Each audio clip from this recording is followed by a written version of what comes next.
Phone करायचा direct म्हणायचे, म्हणजे फोन उचलला काय करायलीस, तिने म्हणेल काय भांडे घासायले स्वयंपाक बनवायला, पुन्हा म्हणायचं आय लव्ह यू बायको.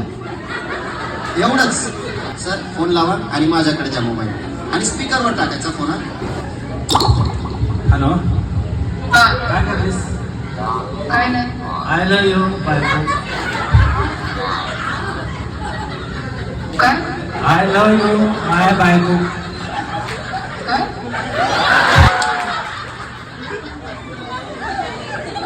आय लव्ह यू माय बायको. काय करतेस? जोरात बोल. जोरात काय करणार त्याला काय जोरात बोल. बोल. रिलॅक्स नाही का